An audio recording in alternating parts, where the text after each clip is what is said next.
Hello friends, मैं हूं सुनीता राज और आज आप लोगों को त्रिकोणमितीय अनुपात के बारे में समझाने जा रही हूं। त्रिकोणमिति के सवाल जब हम सॉल्व करते हैं तब हमें इसमें साइन, कॉस, टेन,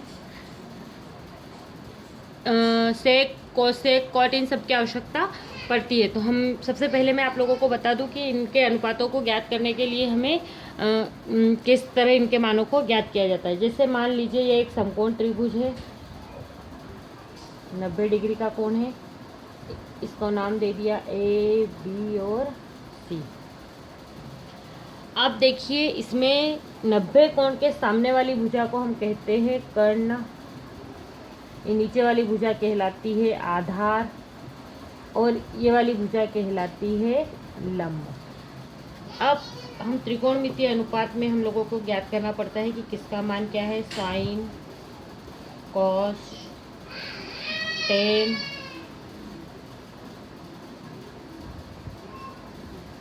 सेक और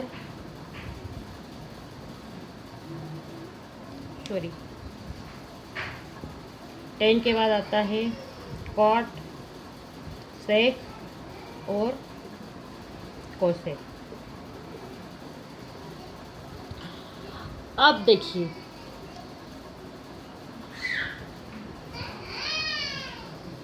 साइन की वैल्यू, इसके पहले मैं आप लोगों को एक फार्मूला बता देती हूँ।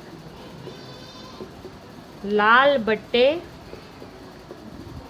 कक्का, इस फार्मूला के आधार पर हम इन त्रिकोणमितीय अनुपातों के सारे मानों को ज्ञात कर लेते हैं। तो चलिए देखिए किस तरह से। पहली वाली जो वैल्यू है ये वाली एल बटे के, ये साइन की है।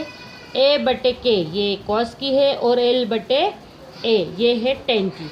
और टेन का उल्टा करते हैं तो कॉट आता है, कॉस का उल्टा करते हैं तो सेक आता है और साइन का उल्टा करते हैं तो कोसेक आता है। तो इसलिए हमें ये अगर लाल बटे कक्का हम याद रखते हैं तो इसके आधार पर हम इन त्रिकोणमितीय अनुपातों को ज्ञात कर सकते हैं। तो देखिए साइन एल का मतलब होता है लंब, ए का मतलब होता है आधार और के का मतलब होता है कर्ण।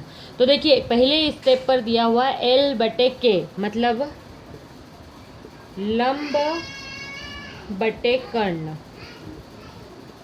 इसमें लंब कौन सी भुजा हो गई, ए बी, कर्ण भुजा हो गई ए सी। अब सेकेंड नंबर पे देखिए ए बटे के, ए मतलब आधार, के बटे कर्ण। तो यहाँ हो जाएगा आधार बटे कर्ण। अब आधार कौन सी भुजा है, बी सी, और कर्ण है ए सी।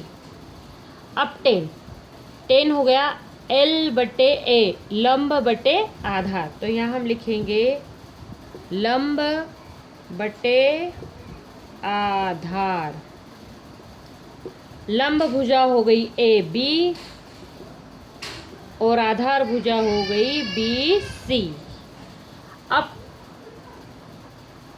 टेन का उल्टा होता है कॉट। टेन की वैल्यू है लंब बटे आधार, तो कॉट हो जाएगा आधार बटे लंब, आधार बटे लंब।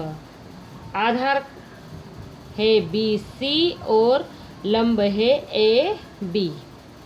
अब सेक, सेक उल्टा होता है कॉस का। तो कॉस का देखिए क्या दिया, आधार बटे कर्ण। तो इसका उल्टा हो जाएगा कर्ण बटे आधार।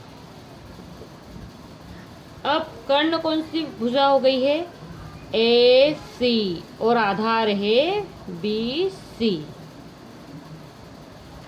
और कोसेक होता है साइन का उल्टा, इसलिए ये लंब बटे कर्ण है तो इसका हो जाएगा कर्ण बटे लंब। तो ये इस कर्ण का, कर्ण की वैल्यू है ए सी और लंब है ए बी। इस तरह हमने इन सारे त्रिकोणमितीय अनुपातों को ज्ञात कर लिया है। हमें इसके साथ साथ ये तो हम लोगों ने लाल बटे कक्का से इसको याद रख लिया है। अब मैं आपको बता देती हूँ कि कौन किसका उल्टा है। देखिए ये दिया हुआ है साइन, ये होता है एक बटे कोसेक। मतलब अगर हमें साइन की वैल्यू पता है तो हम उसको उल्टा कर देंगे तो हमें कोसेक की वैल्यू प्राप्त हो जाएगी। अगर हमें कोसेक की वैल्यू प्राप्त है तो उसको हम उल्टा कर देंगे तो हमें साइन की वैल्यू प्राप्त हो जाएगी। ऐसे ही कॉस का देखिए, कॉस होता है एक बटे सेक। इस प्रकार अगर हमें कॉस की वैल्यू पता है तो हम सेक की ज्ञात कर सकते हैं, और सेक की वैल्यू ज्ञात है तो हम कॉस की ज्ञात कर सकते हैं। और टेन देखिए, टेन होता है 1/कॉट। तो ये इन फार्मूलों के आधार पर भी हम ये त्रिकोणमितीय अनुपातों को ज्ञात कर सकते हैं। Thank you.